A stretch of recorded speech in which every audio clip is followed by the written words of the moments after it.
Bonjour, ici Sylvain Juteau de Rouler électrique. Je suis présentement au kiosque de Toyota au salon de Los Angeles.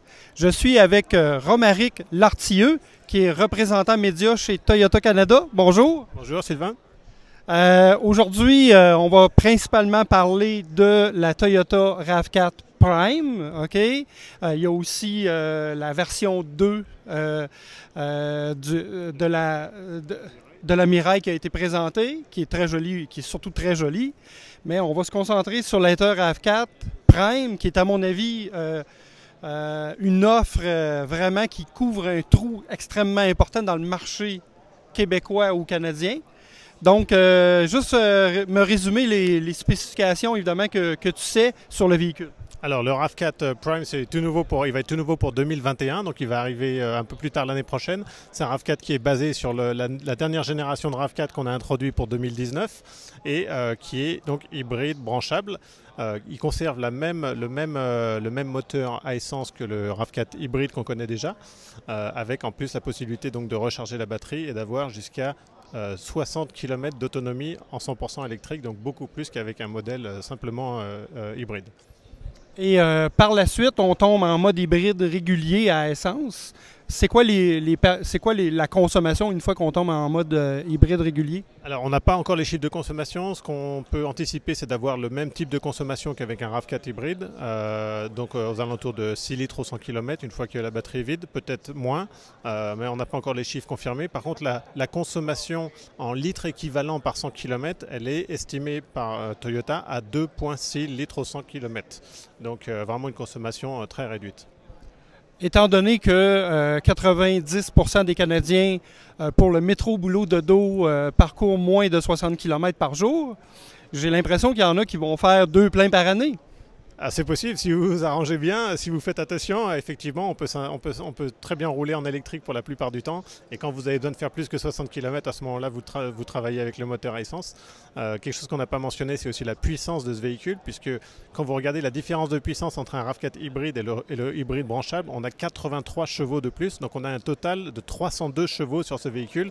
C'est le deuxième véhicule le plus rapide de 0 à 100 km/h après la Toyota Supra. Donc c'est vraiment quelque chose qui veut dire qui parle aux consommateurs, avec un temps donc, qui est estimé de 0 à 96 km/h en 5,8 secondes. Donc vraiment un véhicule très performant. Imaginez, c'est incroyable quand même. Un Toyota RAV4. Puis, traction intégrale en plus. Absolument, traction intégrale de série sur tous ces modèles. Donc c'est vrai que c'est impressionnant. C'est le meilleur de deux mondes. C'est un véhicule qui est le RAV4 le plus efficace jamais construit, le plus rapide jamais construit, le plus puissant jamais construit. Donc c'est vraiment un gagnant sur tous les points.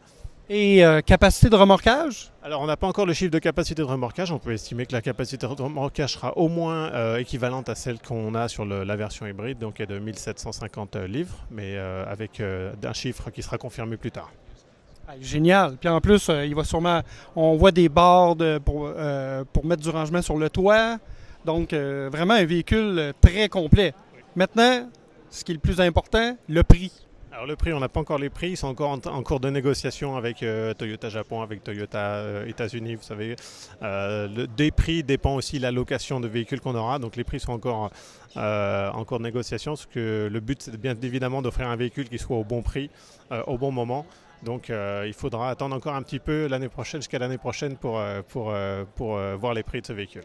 Mais vous savez sûrement que dans le cas du Québec, qui est à peu près 50% de tous les ventes de plug-in hybrid au Canada, que le maximum pour avoir droit à la subvention de 8 000 $ en mars 2020, ça va descendre à 60 000 $. Donc, est-ce que vous faites le plus d'efforts possible pour que ça soit en bas de 60 000 $? C'est notre volonté, effectivement, c'est notre objectif d'arriver en dessous de 60 000. Je ne peux pas vous confirmer un prix aujourd'hui, mais parce qu'on ne les a pas encore, ces prix. Mais effectivement, on va essayer que ce soit le prix le plus attractif possible. Excellent. Quand est-ce que vous pensez que, vous avez dit au courant de 2020, mais que ça va être dans les showrooms des concessionnaires québécois? Alors, ce véhicule il est prévu d'arriver l'été 2020. Donc l'été, ça présente une plage de 3 mois, donc on va dire entre juin et septembre. Il n'y a pas vraiment de date encore, mais c'est l'été de l'année prochaine. OK. C'est dans 6 mois. C'est quand même assez vite.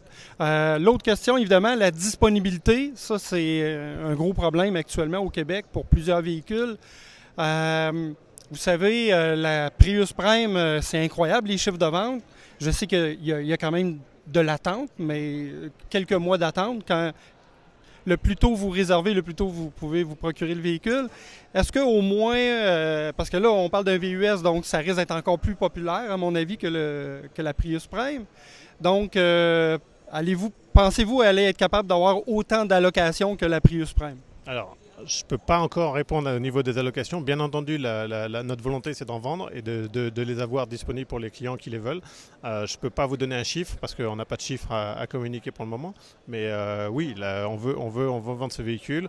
Une bonne nouvelle qu'on a eue sur la Prius Prime, c'est qu'on a pu avoir plus d'allocations que ce qu'on devait avoir au départ parce que le véhicule a eu beaucoup de succès au Québec notamment.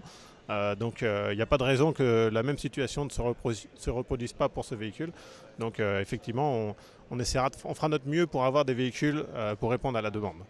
Ces allocations supplémentaires que vous avez eues, est-ce que c'était principalement pour le Québec ou tout le marché canadien? C'est principalement pour le Québec. C'est vraiment au Québec où la Prius Prime rencontre beaucoup de succès, notamment en raison des incitatifs à la vente, qui la placent finalement moins cher qu'une Prius régulière.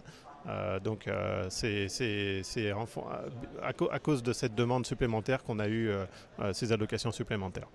Est-ce qu'on peut conclure aussi que le fait qu'il y a une loi zéro émission au Québec, que ça vous aide, ça vous donne des arguments pour négocier avec le siège social de Toyota?